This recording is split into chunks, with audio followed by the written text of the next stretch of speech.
September 11th, 2001 was already setting up to be a day that students in Sarasota would never forget. The president was coming to their school, but in a whisper, the visit was cut short and innocence lost. These second graders at Emma E. Booker Elementary School in Sarasota, Florida, had no way of knowing they were about to become part of history. Before, obviously, we started reading to him, we actually had a conversation with him. Lazarus DeBrock, now an engineer living in Texas, was just 7 years old when he met President George W. Bush. The commander-in-chief came to his reading class. Lazarus recalls the president being in a good mood. It was a nice piece of like personal brevity to meet the president and have him talk to his daughters and actually his two dogs that he had at the White House.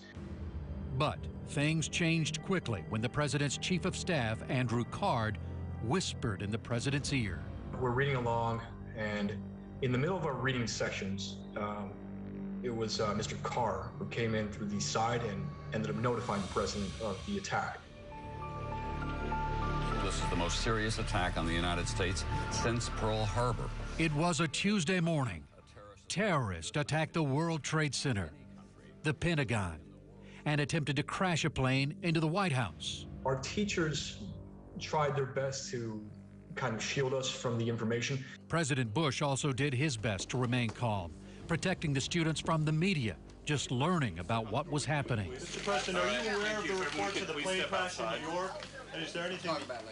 Even as a boy, Lazarus sensed the gravity of the situation. Could his school be next? The president was at our school, right? So what better target than the elementary school that the president was at? With the president right now. Minutes later, News Channel 8 broke the news to viewers in Tampa Bay. Ladies and gentlemen, this is a difficult moment for America. Lazarus says it took time, years really, to comprehend what happened.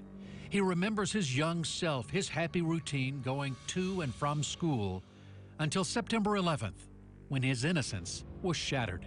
And then that one day comes in and you're made aware, not only is America possibly being dragged into a war, it's a war on our soil. Every year on the anniversary of the attacks, Lazarus reflects on that horrific day. 20 years later, he knows it has forever changed him. He hopes for the better. I don't feel proud to be a part of a day that ended in the lives of thousands of Americans. But as I mentioned before, what I can do is I can take away lessons, even if it's the slightest silver lining to that day, of what can I do for myself to improve the lives of those around me and the lives of those I care about. You know, Lazarus is an impressive young man, obviously 27 years old now. He's the first American-born member of his family. He not only overcame this childhood trauma that we all watched him experience, but he really just excelled in life. And you mentioned that he's an engineer now in Texas, which is obviously a long way from Sarasota. Yeah, Sarasota, obviously the boyhood home.